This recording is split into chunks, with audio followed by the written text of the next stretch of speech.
Tessa Clarke from West Kington Stud. We're based in, so can you hear me? In Wiltshire. And it's great to be here today and incredible to see what Tullis and his family have created here, or furthering the work they've been doing. So very impressive. Thank you for having us. So we were set up, West Kington Stallion Yard.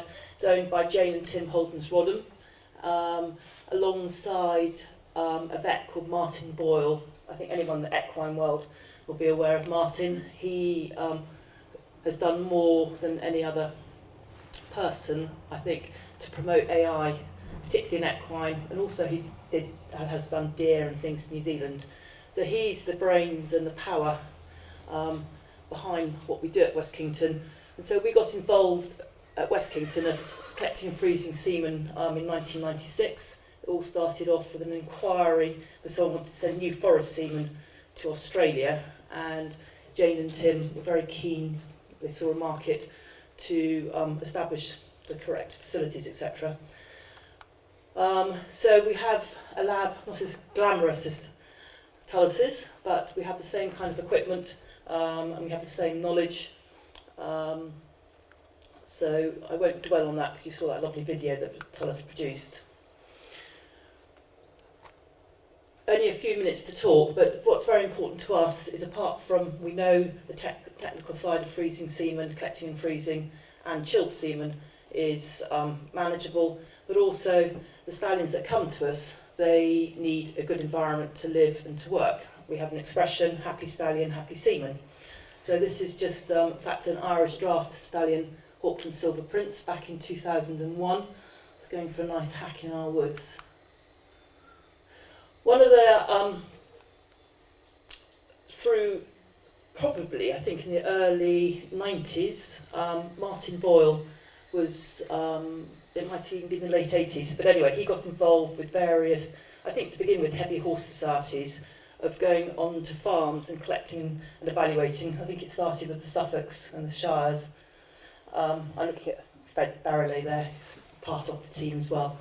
And they really were trying to identify stallions. I think it was the beginning of the premium for the Shires to have background knowledge of what the semen was like. It's something that we have continued from time to time. That's how we originally, West Kington got involved with the Rare Breeds Survival Trust, was after the game Foot and Mouth in 2002. We started travelling to various locations to collect and evaluate semen to identify stallions that would be suitable then to send into a collection centre, and that would either be to Tullis here at Stallion AI or down to us in Wiltshire. Fortunately, we live far enough apart that we can split, and as Tullis said, we all get on very well together and share ideas, etc. But also geographically, we're far enough apart to not tread on each other's toes. So we have the equipment, and we can go, obviously, wherever we go. They've got to supply a mare or a dummy that we can collect from, but we have all the equipment, and then we can start assessing stallions that could have semen suitable to come into the collection centre. So for very obvious reasons, it reduces costs greatly. So just going back to the past, 1997, it's Martin Boyle there doing the collection of the Percheron up in Suffolk somewhere. I just love the picture, telegraph pole there, it's all good and rustic stuff. But anyway, it's a stallion that did come down to us in the end to have semen collected and frozen. 2002, we've been to the Highlands. 2003, we down on Dartmoor, the Shilton Rock Stud, Elizabeth Newbolt Young. So we collected off about, evaluated 6 to 8 stallions, and then the Rare Breeds then put 3 of them through our system to collect and freeze for export. One of my favourite pictures, I call this collecting off haystacks. So this is up at Hollesley Bay. We've done a lot of work with the Suffolks. John Fleming's here today, who very kindly kind of helped us get going. And that is Colony Edward, who was one of the resident stallions at Hollesley Bay. In 2001, in fact, he came to West Kington and was coming for 6 weeks. Foot and mouth kicked in. He ended up staying for several months. So we had lots and lots of lovely frozen semen, which we're still exporting. But this was just a backup semen, and it was a day, I think, John, Fred got about 4 or 5 stallions in for Martin to evaluate. And those are the prisoners who, I think a year before they were on parole, they were allowed to come and help if they wanted at the Stallion Centre. And here's the results. So kind of, if we're thinking about moving forward, of, this is by Colony Edward, Australia, someone called Andrew Lucas. It turns out actually he does embryo transfer with his mares as well. So he is a great supporter of not only the Suffolks but also the Shire Horse Society. So that's a nice result there somewhere outside Melbourne at the foal. I mentioned we went to the Highlands in 2002. We evaluated, we were there for 2 or 3 days, I think about 16 Highlands, Eriskis, etc. And this was just, as I said, to identify stallions. And then some of them went to Tullis here and a couple to us. But meanwhile, Finding had been exported to Australia, and we had a phone call, I think it's about 10, 12 years ago, from Windsor Castle to say, I think you've got some Finding semen there. The Queen, that's one of the last grey horses she rode, and you see pictures of her riding in Windsor Park, but she'd like, that's a stallion she wanted to use, so fantastic, mare came to us, and that's the resulting foal, and she did several other mares with Finding afterwards. The Queen also, we mentioned Prince Charles, I just know personally, because we have her mares, is very keen also on the Cleveland Bay Society and helping them, and we have a couple of mares each year that they breed, so we have the honour of inseminating them, so that's great.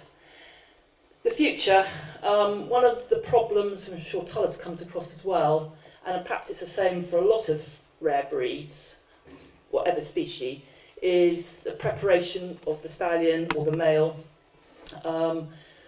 We find the semen quality can be greatly improved just by proper management before the stallion comes to us.